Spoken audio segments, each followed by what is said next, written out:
Hey everyone, I'm just going to show you something I bought this week because I think personal growth is all about trying new things and seeing what works and what doesn't, and as long as it's not too expensive or too painful or scars me too much, I don't mind that. So I bought this week. It was on Amazon. It's an oblique pen. It's a modern calligraphy set. It's the kind of things people might buy for a present, and it cost me £15. And in the really cute little tin, which I quite liked, was a pot of ink here. And you can see I've already opened it. And a pen. And it comes with these. Now these, look, I've already got ink on me. These are what you call oblique nibs. Came with 3. I was very careful when I was shopping for it. I didn't want to get one that wouldn't work because I've had really bad experiences with this kind of pen in the past. With flow, with ink flow, and with just basically trying to get the thing to work. And I studied all the ones online. Now this is a plastic holder, but you can see from the groove, you've got to get into the groove.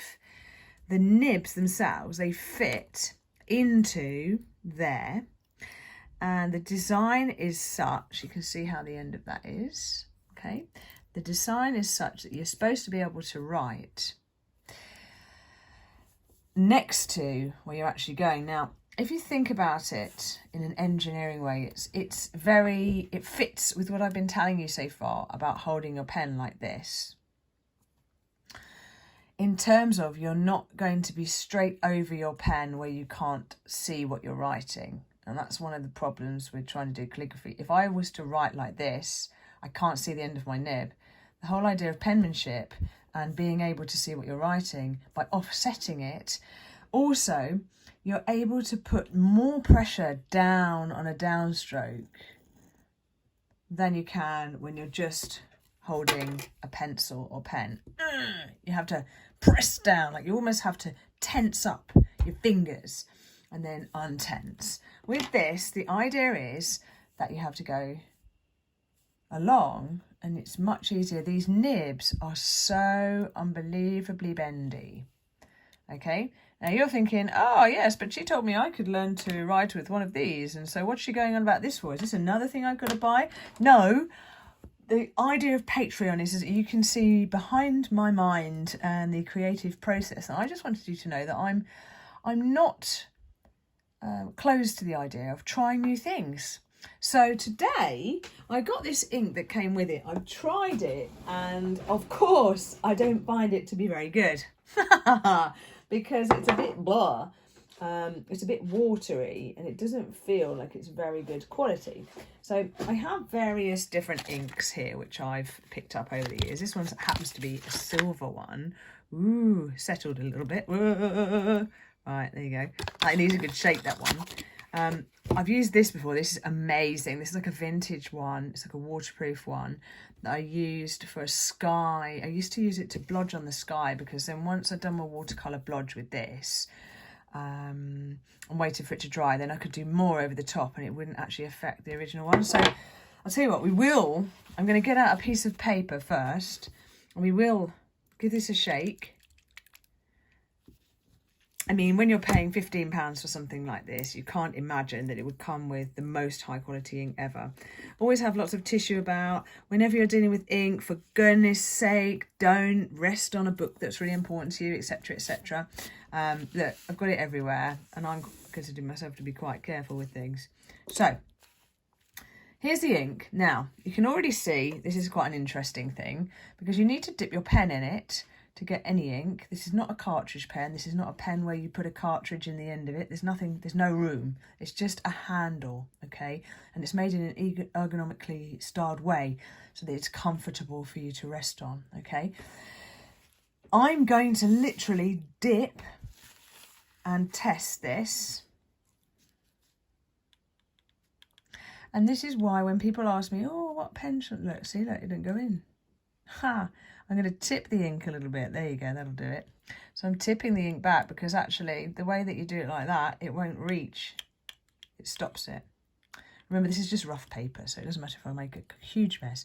So I'm dipping the ink in there and it has got some ink on this part here. And the idea, the reason that there are holes here in the nib is so that it keeps ink in there and then it delivers it as you go down. So as you can see already, I can get the most amazing, I can get the most amazing downstroke and the thinnest upstroke in the world, and then it's run out of ink.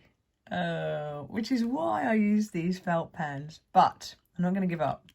So I'm going to dip that right in there and get some ink so that it goes in that hole there, all right? And just try again. Now, back in the olden times, look, see, it's run out of ink again.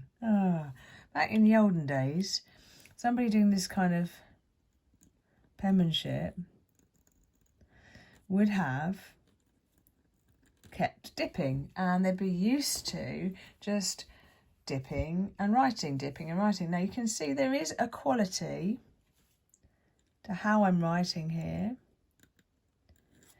but you have to get used to the pen. So after a while, you know how to get to the point where you don't run out of pen on a stroke like that, and you dip it. You can see you need to dip it before you do it. Make sure that every time you dip it, this fills up like this. Okay. And you have to use the right paper, because frankly, if you don't know what paper to use, it's so annoying when you get to that bit. Look, I want to do a swirly bit and I've run out of ink. If you use a paper that's too absorbent, the ink will bleed. And if you use a paper that's too smooth, it will scratch it. Look at that. So I've messed that up completely there, simply because I've not quite got the flow of this pen yet. But you know what? I thought it might be interesting for you to see that I'm up for learning as well. So, shall we switch nibs? See what the other nibs do. All right, pull that one out. What do you fancy? The blue one? Blue one looks good. Now, so we're going to have to pull that out of there. Oh, look at my fingers. And this is why the felt pen is an obvious, better choice. You have to split this here a little bit and pull it out. Okay. And then stick the other one in.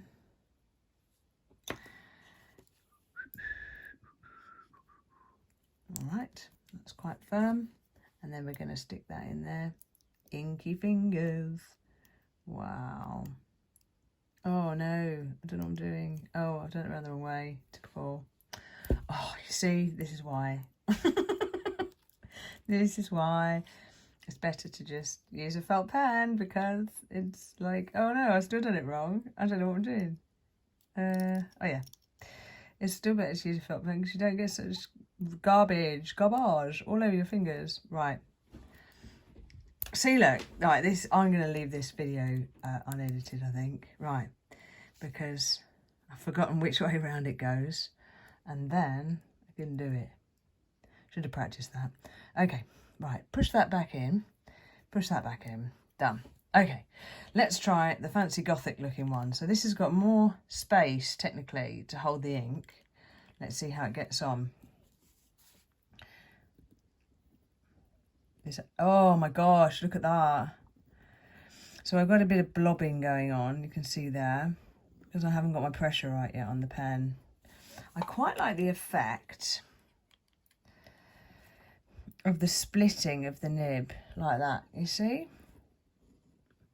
I'm going to exploit that for a second. Oh, so that's quite interesting, isn't it? The nib is splitting. It'd be really nice if I could manage it though without... See, I'm not going to blame my equipment, I'm just going to say, you see, I don't know what I'm doing with this pen. I think if I practice enough, I get a lot better. Oh, okay. I think I'm a little bit nervous of trying this out live in front of you, because I am. Ooh. But you can see I'm getting a quality line with this writing implement. Your felt pens are less exact. They are less sharp because they are soft. But maybe this is something I can do some more demos on as time goes forward. It's not ideal having to hold the little ink pen at the little ink pot, and it's very messy. Look at my fingers. So it's not very good if you do something for a living where you need to have clean hands, because this is not going to leave your hands clean. But if you get your pressure right, after a while, I guess you could get really good at that. I'm going to just try and fill that in. A bit clumsy, isn't it? Oh, not too bad. Oh, actually, no, if I do a bit of an action where I'm just sort of like scratching a bit and doing a bit of faux calligraphy at the same time, it's come out a little bit better.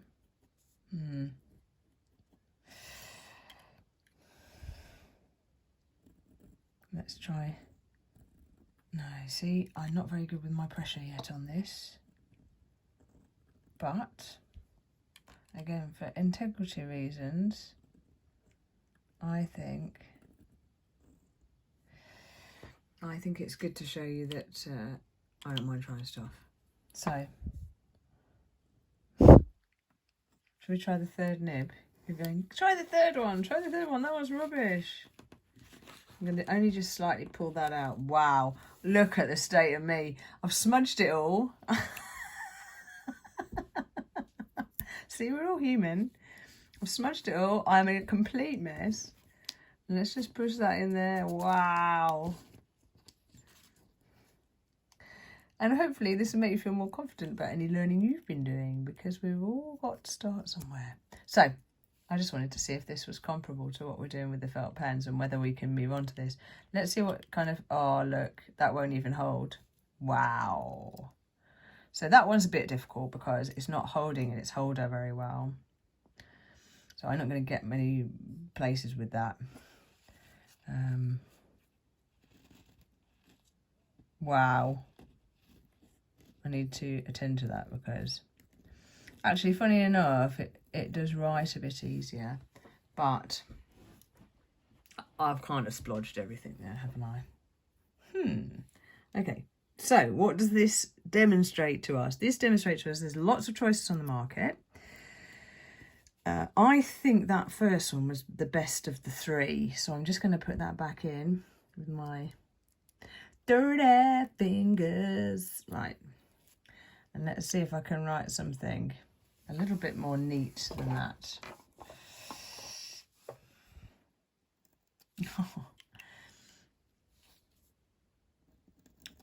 Actually, it's interesting. If I don't press too hard, it likes it. And then if I plan to dip again without thinking, oh no, how far can I get before I run out? It's actually a bit better. And if I stay a bit upright with this, it likes it better as well. Oh, wow. See, I'm not up for all this dipping all the time. It's too much dipping. I like to just get on with it. What do you think? Do you like the look of this?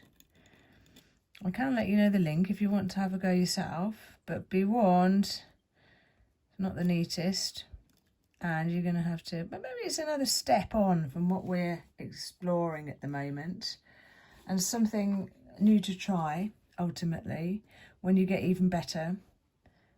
That's not bad, and you have experienced me trying this for the very first time in front of you, so hopefully I got brave points for trying something out live with an audience, which is what you'll have to do. What do we think about that? Right, well, all right, it's not the worst pen I've ever tried, and I'm going to persevere and see how I get on. So by all means, check back with me, and I might post something I've made with this next week, and just let me know your thoughts on that and whether it's something you want to explore. And it's a lot less convenient than having one of these, because these you just cap off you go, no dipping, no mess.